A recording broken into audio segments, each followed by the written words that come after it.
चलिए सर, ये अमुक खास वोटिंग कर रहे हैं और देखिए तमाम अतिथि मेरे साथ मौजूद हैं। तारुफ आपको करवा देती हूँ। डॉक्टर अवधेश उपाध्याय बीजेपी से, इसी के साथ अंश वत्स हैं प्रवक्ता कांग्रेस से, इसके अलावा डॉक्टर राहुल यादव भी हैं नेता समाजवादी पार्टी से मेरे साथ स्टूडियो में, संजय द्विवेदी हैं प्रवक्ता शिवसेना से, डॉक्टर सुनील विपुल है राजनीतिक विश्लेषक। आप लोगों का बहुत बहुत स्वागत है। सबसे पहले हम बात करते हैं टर्नआउट की, जो कि बेहद जरूरी है, बेहद खास है। एक तरफ ताबड़तोड़ वोटिंग हो रही है, झारखंड का जिक्र किया जाए, उतना जो मत प्रतिशत है यानी कि जो टर्नआउट आ रहा है वह महाराष्ट्र तक अच्छा नहीं आ रहा। तो एक एक करके सभी से जान लेते हैं कि इस टर्नआउट के मायने क्या हैं। अवधेश जी, क्या लगता है?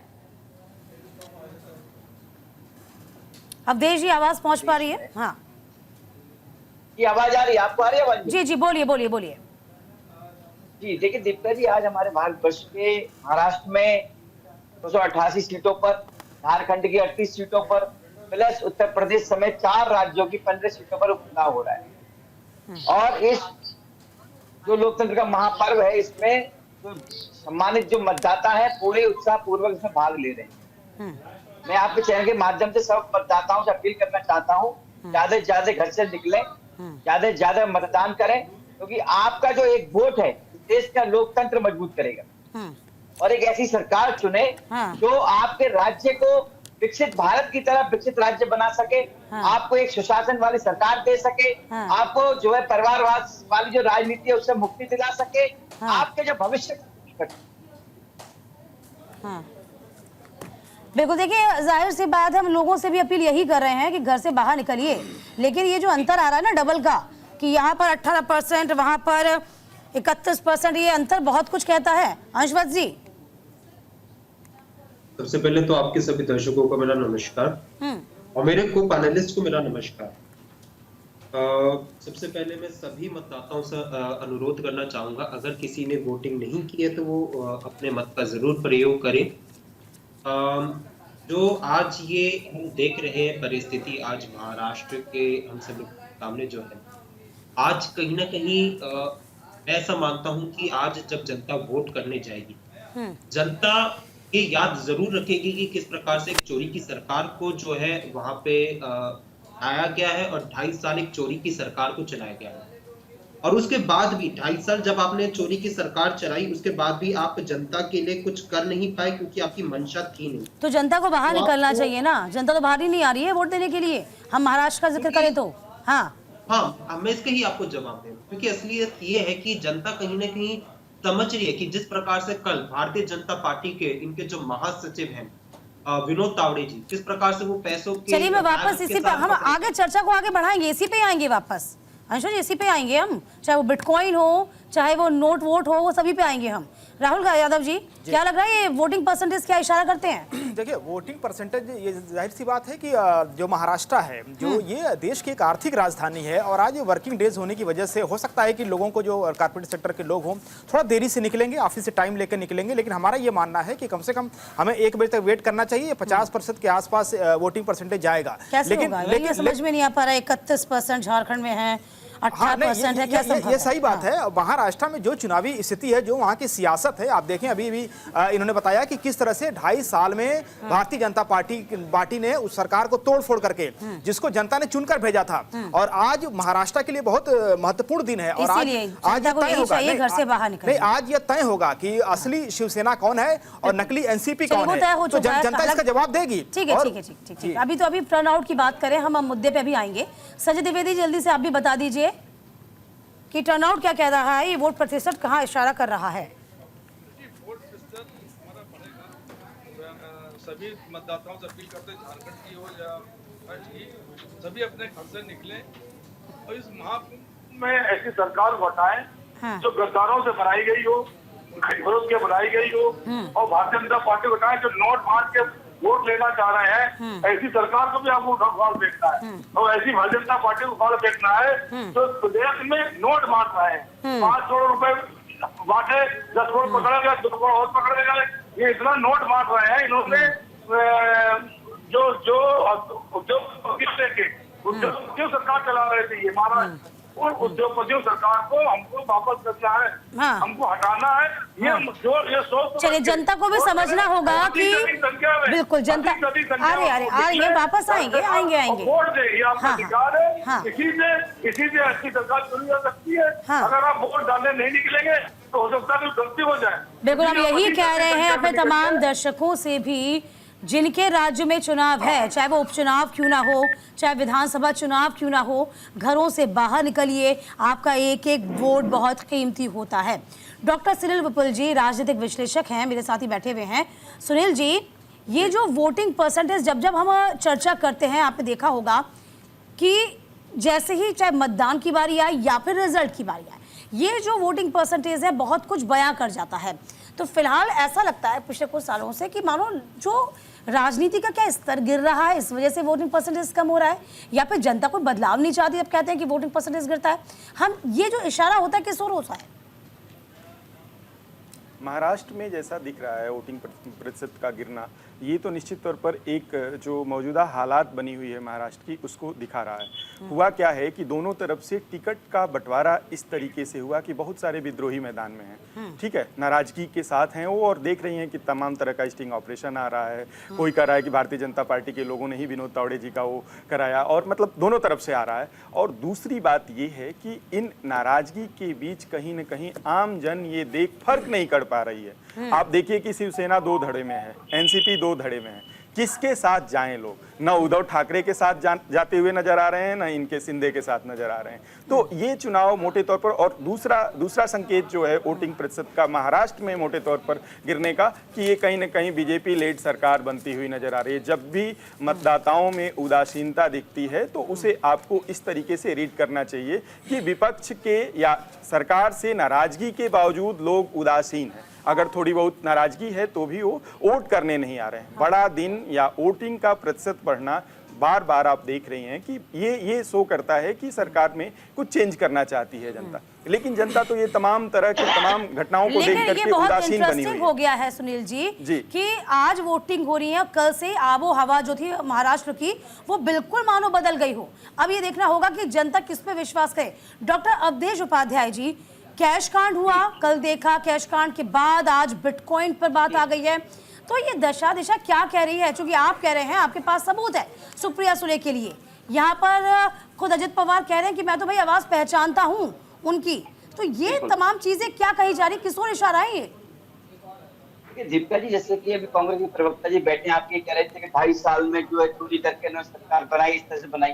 अरे मेरे भाई, 2019 का चुनाव याद कीजिए आप, बीजेपी की सरकार कितनी है, बीजेपी सीटें कितनी आई थी महाराष्ट्र में, और बीजेपी के चेहरे पर कौन चुनाव लड़ा था, कितने चीटिंग की थी, ये सब चीज भूल जाते हैं लोग। अरे भारतीय जनता पार्टी के साथ ही शिवसेना ने चुनाव लड़ा था 2019 में, हर जगह बीजेपी के पोस्टर लगे हुए थे शिवसेना। बीजेपी के बेस पर आपने जीत हासिल की, उसके बाद आपने हाथ पीछे कर लिया। चीटिंग किसने की वो तो सब जानते हैं। अब आइए, ठीक है, अब आ गई बात बिटकॉइन की, अब जो कैश वाली बात। देखिए, कैश वाली जो बात चल रही है, जो वीडियो चल रही है, वो सारी वीडियो है, उसमें कोई सबूत ऐसा नहीं पाया गया है, कोई ऐसा पैसा विनोद तावड़े जी के पास नहीं पाया गया है तो वीडियो में आ रहा हो। जो और लोग हैं जिनके पास पैसे हैं वो अलग है, जो तावड़े जी के पास में पैसा है। मतलब आप ये कह रहे हैं बिटकॉइन का सबूत बीजेपी के पास है, लेकिन कैश कांड का, जिसमें भाजपा के महासचिव विनोद तावड़े कह रहे हैं कि आपके पास कोई सबूत नहीं है, राहुल गांधी सबूत दिखाएं। तो अंशवत जी, सबूत आपके पास नहीं है, उनके पास तो सबूत है, वो तो ये कह रहे हैं। इसीलिए बोला, आप बोलिए। अनुरोध करना चाहूंगा मुझे मैं थोड़ा अनुरोध करना चाहूंगा, मुझे थोड़ा सा समय दिया। बिल्कुल समय लीजिए। असल बात ये कि कल भारतीय जनता पार्टी के जो महासचिव है विनोद तावड़े जी, सबने, आप सभी चैनलों ने दिखाया था कि किस प्रकार से वो वहां पे बैठ के पैसे बांट रहे थे, किस प्रकार से वहां पे पैसे दिखाए जा रहे थे। कई चैनलों ने तो सूटकेस तक दिखाया है।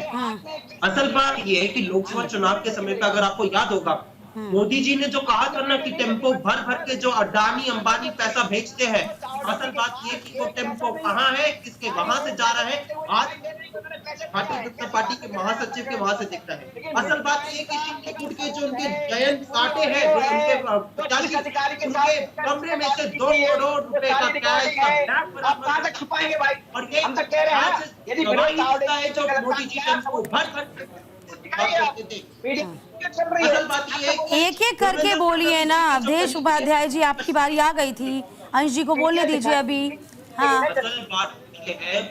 असल बात ये है कि जो देवेंद्र फडणवीस जी के करीबी है अश्विन शिंदे जी, हाँ। उनके वहां से 18 लाख रुपए की शराब जो है वो बरामद हुई है। हाँ। तो जो ये इस प्रकार से चुनाव को जीतने की ऐन वक्त पे वोटिंग से कुछ दिन पहले कोशिश की जा रही थी भारतीय जनता पार्टी इनके सहयोगी दल के द्वारा, महाराष्ट्र की जनता ने देखा है और महाराष्ट्र की जनता आज वोट के तरीके से इनकी सरकार को नकारने वाली है।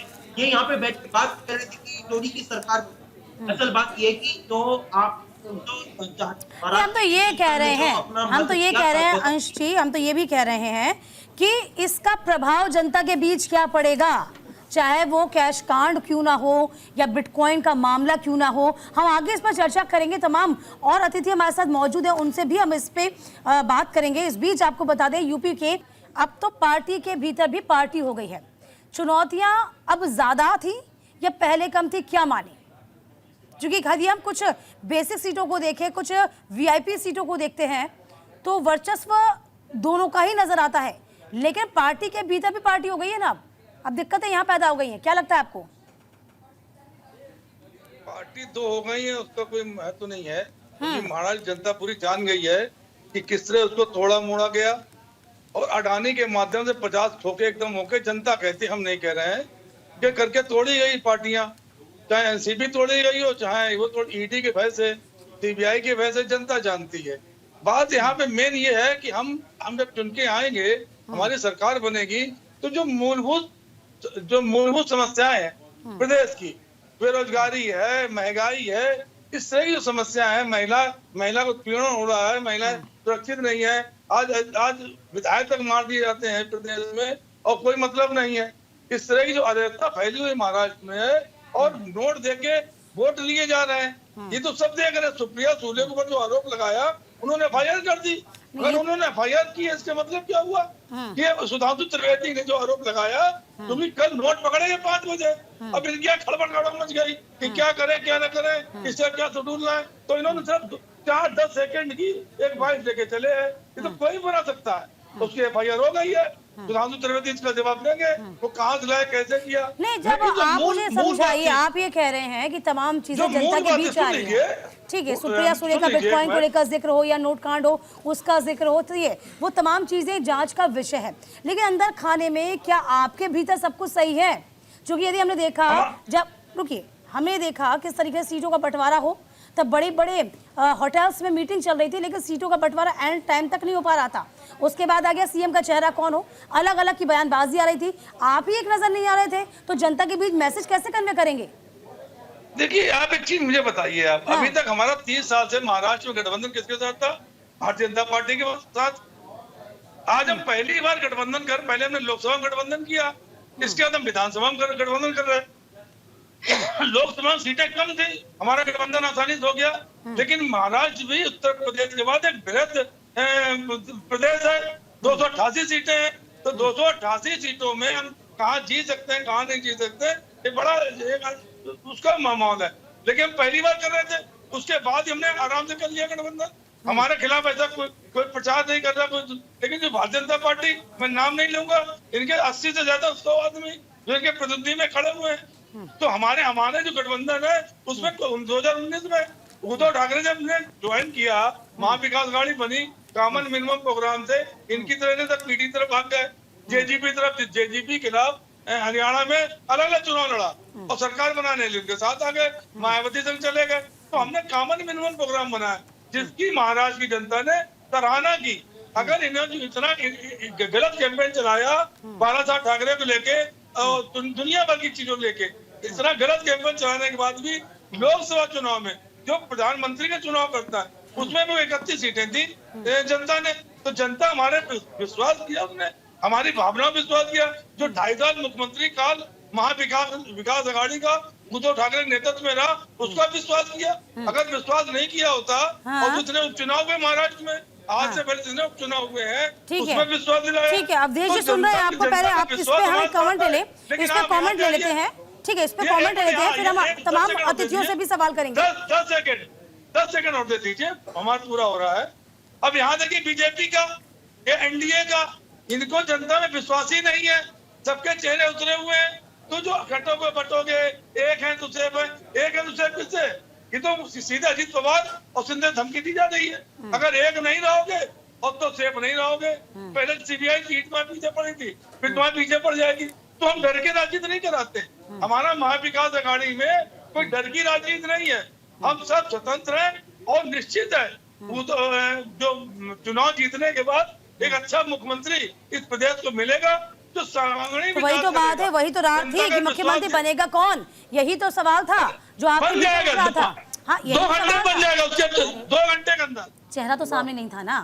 अब आप क्या, अब चीजें अब देखो समय उतना ही होता है, सभी से चर्चा करनी होती है, वरना किसी दिन सिर्फ शिवसेना पर ही बात करेंगे, ठीक है, किसी दिन सिर्फ महाविकास अघाड़ी पर ही बात करेंगे। बहरहाल चलिए राहुल जी, मैं आपके पास आ जाती हूँ, फिर उसके बाद अवधेश जी के पास जाऊंगी। यदि हम उत्तर प्रदेश का जिक्र करते हैं, उत्तर प्रदेश में उपचुनाव में देखा जाए, समाजवादी पार्टी जो है लोकसभा चुनाव के बाद से बहुत ही ज्यादा बूस्ट नजर आ रही है। और यहाँ तक कि उपचुनाव इतना खास है, खुद अखिलेश यादव कह चुके हैं कि आजादी के बाद से बहुत इंपॉर्टेंट इलेक्शन है जी। तो ऐसी क्या वजह आ गई? उपचुनाव लिटमस टेस्ट में मान सकती हूँ। नहीं, दीपिका जी, अभी वर्तमान में आप देखें तो समाजवादी पार्टी इस देश की तीसरी सबसे बड़ी पार्टी है। और भारतीय जनता पार्टी का जो चेहरा है वो देखिए, महाराष्ट्र में ये कहते हैं बटेंगे तो कटेंगे, एक है तो सेफ हैं, और संविधान की शपथ लेकर आज देश में सबसे बड़ा जो खतरा है वो ये खतरा है कि जो पीडीए के लोग हैं, पिछड़े लोग हैं, और संविधान की जो सुरक्षा है। तो ये इस संदेश को लेकर हम महाराष्ट्र में भी गए। हम भले कम सीटों पे वहां लड़ रहे हैं, लेकिन अभी आप देखिए महाविकास अघाड़ी के पक्ष में ये पहले से ही बढ़त में है। और वहां पर जो 2.5 सालों में भारतीय जनता पार्टी ने तोड़फोड़ मचाई है, वहां पे जिस तरह से खरीद फरोख्त की है, अभी राष्ट्रीय महासचिव विनोद तावड़े जी, यहाँ पे उनका वीडियो अवेलेबल है, एफआईआर दर्ज हो गई है, लेकिन ये मानने को नहीं तैयार है कि वहां पे पैसे नहीं बांटे गए। और ये जो क्रिप्टो करेंसी है, सुधांशु त्रिवेदी को आखिर क्यों आना पड़ा प्रेस कॉन्फ्रेंस में? इसलिए आना पड़े कि वो डैमेज कंट्रोल कर सके, वो नहीं कर पाए। और अभी आप देखिए अनिल देशमुख हैं, शरद गुट के थे, उन पर जिस तरह से नागपुर में देहात क्षेत्र में उनके ऊपर पथराव किए गए, तो ये हताश है, निराश है। और महाराष्ट्र में बीजेपी की सरकार नहीं बन रही है। और भारतीय जनता पार्टी को जो 2024 के चुनाव में समाजवादी पार्टी ने जो आईना दिखाया है, उसकी अभी तक इनको ये भी संभल नहीं पाए हैं, ये समझ नहीं पाए हैं। तो अभी देखिए अब उपचुनाव जो उत्तर प्रदेश में हो रहे हैं, जो प्रशासन वहां कर रही है, आप एक मुझे बात बताइए कि क्या किसी के पहचान पत्र की जांच करने का अधिकार पुलिस को है? अरे भाई, वहां पर पीठासीन अधिकारी है, क्रमांक 1 मतदान अधिकारी है, द्वितीय है, तृतीय है, वहां पर पूरी जो कोड ऑफ कंडक्ट है चुनाव आयोग का,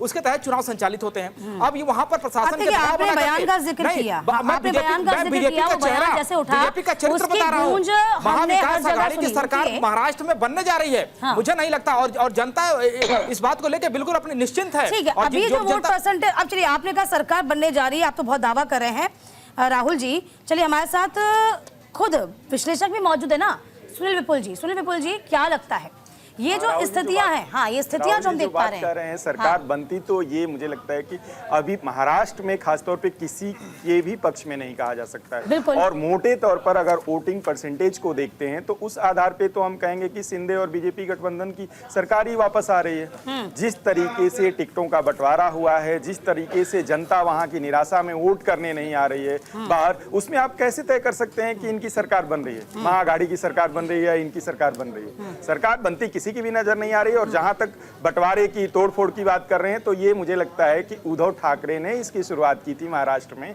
पिछली बार भारतीय जनता पार्टी के साथ चुनाव लड़ते हैं और जो सीटें आती हैं, भारतीय जनता पार्टी के पास ज्यादा सीटें हैं और बावजूद इसको छोड़ करके वो जाते हैं, उनके साथ गठबंधन करते हैं। आप बीच में मत बोलिए, बात पूरी हो जाने दीजिए, लेट मी कंप्लीट।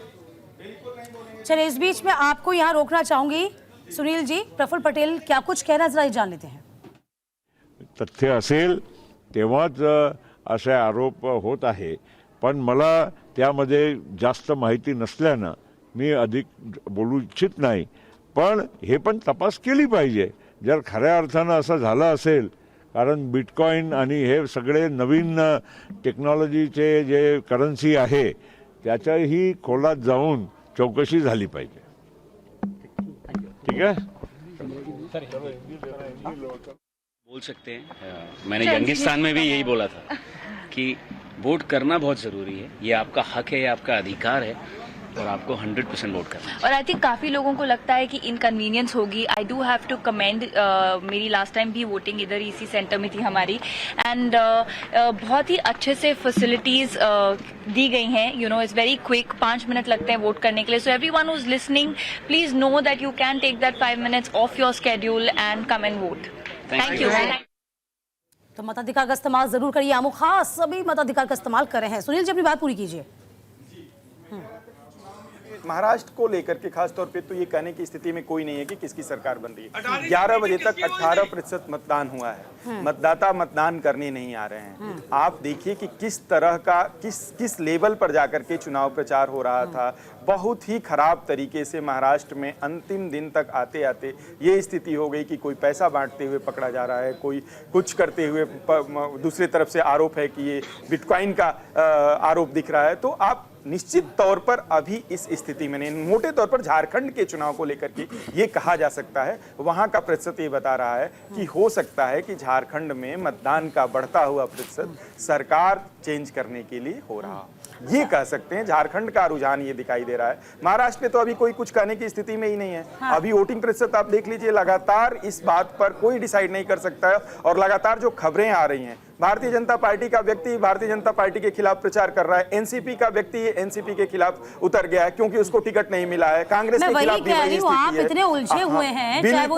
उलझा हुआ चुनाव है, चाहे कांग्रेस हो, चाहे तमाम गुट हो, वो इतने उलझ गए हैं कि समझ में जनता को नहीं आ पा रहा वो करे तो क्या करे। बिल्कुल नहीं समझ में आ रहा है। वहां तो स्थिति है कि तुम कत्ल करो हो कि करामात करो हो, कुछ नहीं समझ में आ रहा है। अपने ही अपने को फंसा रहे हैं। ठीक है। तो इस स्थिति में ये कहना कि भारतीय जनता पार्टी के 2.5 साल के शासन से बहुत लोग परेशान हो गए हैं, वहां बदलने वाले हैं, ऐसा कुछ नहीं होने जा रहा है। मुझे तो मोटे तौर पर दिख ही नहीं रहा है, बल्कि इधर उधर होंगे लोग। चुनाव जीतने के बाद देखिए किसकी सीटें कितनी मिलती हैं। हो सकता है कि कल उद्धव भाजपा के साथ आ जाएं, हो सकता है कि सुप्रिया जी, महाराष्ट्र का जिक्र तो हम कर ही रहे हैं। हाँ, सब कुछ बहुत उलझा हुआ है। बिल्कुल, देखिए महाराष्ट्र का जिक्र हम कर ही रहे हैं। इस बीच ये भी बता दें तमाम दर्शकों को, यूपी में 9 सीटों पर उपचुनाव तो हो ही रहा है। इसी को लेकर यूपी के कैबिनेट मंत्री संजय निषाद से न्यूज इंडिया के सहयोगी नीरज मिश्रा ने खास बातचीत की। उत्तर प्रदेश में इस समय 9 सीटों पर उपचुनाव चल रहा है और इस समय वोटिंग हो रही है। हमारे साथ बात करने के लिए हैं उत्तर प्रदेश के कैबिनेट मंत्री डॉक्टर संजय निषाद जी। सर, आज 9 सीटों पर चुनाव चल रहा है, क्या लग रहा है, किस तरह से चुनाव हो रहा है? तो एनडीए के जहाँ प्रत्याशी हैं बम्पर वोटों से जीतेंगे, क्योंकि सभी पार्टी एनडीए के घटक दल के सब कार्यकर्ता हैं, वो तालमेल मिला के हर जगह जीत गए हैं और लग रहा है। काम किया है, काम के आधार पर, क्योंकि अगर भारतीय जनता पार्टी को रोकने के लिए कांग्रेस समर्थन दे सकती है समाजवादी पार्टी को, तो हम सब लोग मिलकर इस एनडीए के प्रत्याशी को जीतकर उत्तर प्रदेश को सर्वोत्तम प्रदेश बनाने के लिए काम कर रहे हैं और सब जीतेंगे। और हम अपील करते हैं कि एक एक वोट डालें एनडीए के प्रत्याशी को। सर, अखिलेश यादव ने चुनाव आयोग पर भी निशाना साधा है और सरकार पर भी निशाना साधा है और शायरी भी कही है कि इतने बेगैरत ना होइए कि आईना मुंह मोड़ ले। इससे होता है ना कि हमारे यहाँ रामायण में कहा कि जो जैसी भावना होती है वैसे उसकी मूर्त होती है। तो इन लोगों की पहले जैसे इनके समय में चुनाव आयोग या कोई भी प्रशासनिक व्यवस्था को इन लोगों ने अपने हिसाब से चलाते थे और ये आरोप लगाना गलत है। अगर हमारे प्रभाव में चुनाव आयोग होता या होता तो शायद 43 सीटें पिछली बार नहीं जीत जाते। स्वतंत्र एजेंसी है, चुनाव आयोग को सबको सम्मान करना चाहिए। समूह से भी कुछ वीडियोस आए हैं जिसमें पुलिस जो है खदेड़ रही है लोगों का और लोगों का आरोप है कि वोट नहीं डालने दिया जा रहा है। नहीं अरे, किन परिस्थितियों में खदेड़ा जाता है और कहाँ है क्या, जिसको देखो हमारे यहाँ जांच एजेंसियाँ स्वतंत्र हैं, उसी की वजह से हम लोगों को पहले के अपराधी संरक्षण प्राप्त करते थे, क्योंकि जांच एजेंसियों को लोगों को आज दिन में इसी जांच एजेंसियों के माध्यम से हम लोग अपराधियों को सजा दिलाने में काम आ रहा है। तो जहाँ ये सब स्वतंत्र एजेंसियां काम कर रही हैं तो उस पर आरोप लगाना गलत है। कैमरामैन शुभम के साथ नीरज मिश्रा, न्यूज इंडिया, लखनऊ। चूंकि उत्तर प्रदेश का जिक्र चल रहा है तो हम वापस आ जाते हैं अवधेश उपाध्याय जी। अवधेश जी, हम उपचुनाव की बात करते हैं। उपचुनाव को लेकर हमने देखा कि लोकसभा चुनाव में जितना कह सकते हैं कि उम्मीद जताई जा रही थी कि उत्तर प्रदेश सबसे बड़े राज्य से जितनी सीटें मिलनी चाहिए तो उतनी नहीं आई हैं। इस बीच कहीं ना कहीं बूस्ट हो गए हैं अखिलेश यादव भी, तमाम ताबड़तोड़ आरोप लगा रहे हैं। ये लिटमस टेस्ट माना जा रहा है उपचुनाव में उपचुनाव को 2027 का विधानसभा चुनाव का, बीजेपी अपने आप को कहां पाती है, क्या लगता है?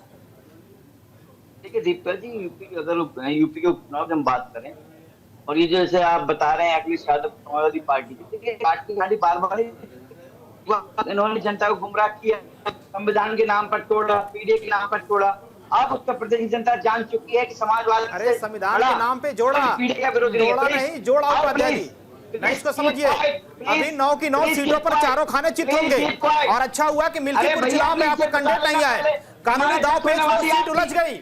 अयोध्या में जैसे अयोध्या की लोकसभा सीट आप हारे, उसी तरह वहां की विधानसभा चुनाव भी हारते।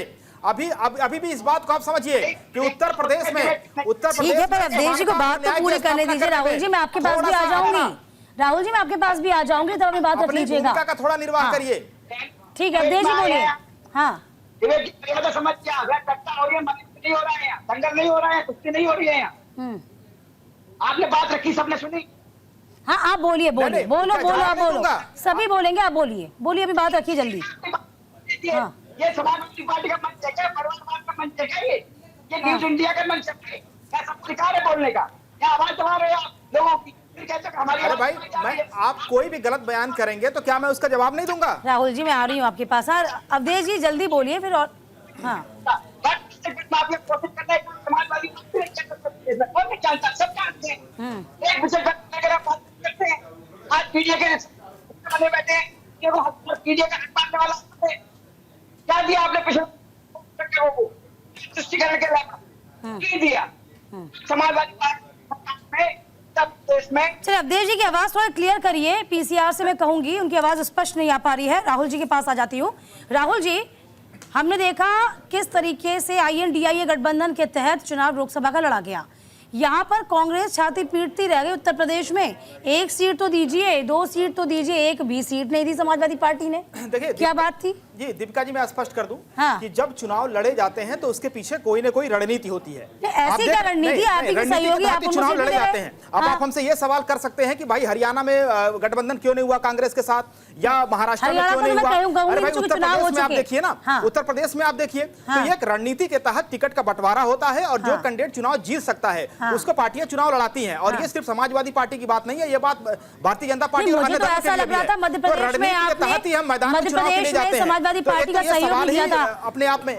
हाँ मुझे ऐसा लगा शायद उसी का उत्तर प्रदेश के उपचुनाव में जैसी बातें कर रहे हैं, समाजवादी पार्टी ने निश्चित तौर पर कांग्रेस को बहुत इग्नोर किया और कांग्रेस की कुछ अच्छा क्या बदला था? मैं बदला मान लूं? नहीं, अरे भाई सारे इंडिया गठबंधन के साथी हैं और रणनीति के तहत अपने टिकट बंटवारा करते हैं। फूलपुर सीट की बात कर लीजिए, सुरेश यादव वहां के लोकल कैंडिडेट थे, कांग्रेस से खूब ठीक से तैयारी कर रखा था, पहले से आश्वासन था कि आपको ये सीट दी जाएगी। समाजवादी पार्टी का कोई कैंडिडेट वहां तैयारी भी नहीं कर रहा था और अंतिम समय में ला करके बाहर से एक समाजवादी पार्टी कैंडिडेट गिरा देती है। आप देखिए, मैं दावा कर रहा हूं कि वो बाहर से आया हुआ देखिए सुनील जी पार्टी पर वो नहीं। सुरेश यादव जैसे कांग्रेस के कैंडिडेट को इग्नोर किया गया सिर्फ इसलिए कि समाजवादी पार्टी ने यहाँ बढ़त दिखा करके अपने को कतई समझौता नहीं किया। बताइए, बसपा पहली मर्तबा लड़ रही है, उत्तर प्रदेश कांग्रेस का बसपा पहली मर्तबा आ रही है ना। प्रदेश कांग्रेस का प्रदेश अध्यक्ष बार बार ये गुजारिश कर रहा था कि उनका तो मनोबल ही गिर गया, 3 सीटें दे दी जाए, लेकिन नहीं दी गई। उनका तो मनोबल ही गिर गया और ये सीधे इसका फायदा भारतीय जनता पार्टी को मिल रहा है। ठीक है, अब मुझे बताइए बसपा, मैं बसपा का जिक्र जरूर करना चाहूंगी। बसपा का इसमें उनका सोशल इंजीनियरिंग का फॉर्मूला अलग ही चलता है, बसपा का उनका राग अलग चलता है। अब वो खेल बिगाड़ने वाली भूमिका में आ जाएंगे या बनाने वाली भूमिका में आ जाएंगी, क्या लगता है आपको? बहुजन समाज पार्टी तो सीधे तौर पर भारतीय जनता पार्टी को फायदा पहुंचाने का काम कर रही है और इसमें कहीं कोई डाउट नहीं। ये हमारे साथ बैठे हुए हैं राहुल जी, इस बात को बहुत बखूबी ये जान रहे हैं, इनसे भी इस पर बात की जाएगी। मैं अवधेश जी से पूछूंगी बात तो। वो सोशल इंजीनियरिंग कहने का है, वो समाजवादी पार्टी का वोट काटने की स्थिति। आपको देखिए, आपको सीट नहीं दी गई, ये मनोबल डाउन नहीं हुआ आपका उत्तर प्रदेश में? आप तो वैसे सियासी जमीन तलाश है, 25-30 साल हो गए हैं, अभी तक जमीन नहीं तलाश पाए, और इस बीच जब आपके सब कुछ चीजें आपके फेवरेबल चल रही थी, उसमें भी आपकी सहयोगी नहीं आपको सीट नहीं दी। अंशवत जी देखिए, चुनाव में डेफिनेटली हम चाहते थे, लेकिन जब हम गठबंधन में चुनाव लड़ते हैं तो हमें अपनी महत्वाकांक्षाओं का लग लड़ना है। अगर हमसे ये सवाल पूछा जा रहा है तो भारतीय जनता पार्टी से सवाल पूछा जा रहा है। पहले मेरे सवाल का जवाब दीजिए। आप मतलब ये कमतर मानते हैं, यानी कि कांग्रेस कमजोर है, ये मानते हैं आप? मानते हैं उत्तर प्रदेश में, यानी कि आपकी कमजोरी के चलते। इसमें यहाँ पे बात फिर क्या बात थी? देखिए, बात यहाँ पे कमजोरी, कोई कमजोर है मजबूत है की बात नहीं है। यहाँ पे ये है कि कौन सी फैक्टर्स होते हैं, कोई कौन सी सीट पे जीत सकता है, कौन से जाते समीकरण बैठते हैं, या कई चीजें होती है जिन परफॉर्मेंस पे देखा जाता है, किस चीज को कौन सी पार्टी अगर कहाँ पे चुनाव लड़ेगी तो उस आधार पे कौन जीत सकता है। मतलब आपको एक सीट के लायक भी नहीं समझा क्या? आपको एक सीट के लायक नहीं समझा क्या? वही मैं पूछ रही हूँ। मैं पूछ रही हूँ, हमारी पार्टी ने ये निर्णय किया था, नहीं हमारी पार्टी ने ये निर्णय किया था कि हम लोग उत्तर प्रदेश मैं वही कह रही हूँ, उसमें समाजवादी पार्टी को समर्थन देंगे। हमारा ये कहाँ समर्थन दिया जा रहा है? हम तो कांग्रेस का एक बंदा नहीं देख रहे हैं पीछे, एक बंदा कांग्रेस का एक कार्यकर्ता नहीं है। रुकिए सुनील जी, सुनील जी, तो हमने ये निर्णय किया ना कि हम समाजवादी पार्टी के जितने भी उम्मीदवार हैं उन सभी का हम लोग समर्थन करेंगे। अच्छा अब ये बताइए, जब आपको कुछ नहीं आता रुकिए सुनील जी, आप कहते हैं कि इसे निर्णय कर रहे हैं। नहीं तो जाहिर सी बात है सुनील जी, नहीं लगी तो आप निर्णय कर रहे हैं, आपके हाथ सीट नहीं आई। अब जाहिर सी बात है सुनील जी क्या कहेंगे वो? इस बात को स्वीकार ठीक है, हमारा तो नारा भी था, जुड़ेगा भारत, जीतेगा इंडिया। हम तो भारत को जोड़ने की बात कर रहे थे। हाँ वो सारी अरे तो भैया आपको ये देखिए, रुकिए सुनील जी, रुकिए सुनील जी, एक सीट भी नहीं मिल पाई, पहला सवाल तो ये। दूसरा सवाल ये कि उपचुनाव नहीं है, ये लिटमस टेस्ट है। 27 में विधानसभा चुनाव है, वहां पे आप अभी अपनी पटकट, अपनी जमीन को अभी मजबूत करते ना, तो ये तब आपके लिए उपजाऊ होती। आपको तो बीज भी नहीं डालने दिया, उपजाऊ तो छोड़ ही दीजिए। हाँ नहीं सुनिए, अगर कांग्रेस पार्टी ये जो लिटमस टेस्ट की बात है, ये जरूर लिटमस टेस्ट है, भारतीय जनता पार्टी का लिटमस टेस्ट है, क्योंकि भारतीय जनता पार्टी की कांग्रेस का नहीं है, कांग्रेस का नहीं है, रुकिए, कांग्रेस का नहीं है। उत्तर प्रदेश में कांग्रेस का आप कब से बाहर है? नहीं सुनिए, हाँ कब से बाहर है, मतलब मुझे बता दो कब से बाहर है उत्तर प्रदेश में? जो जमीन की कांग्रेस पार्टी की आप जो जमीन पे जो प्रश्न चिन्ह लगा रहे हैं ना, हमारा तो लोकसभा चुनाव में पता चल गया था।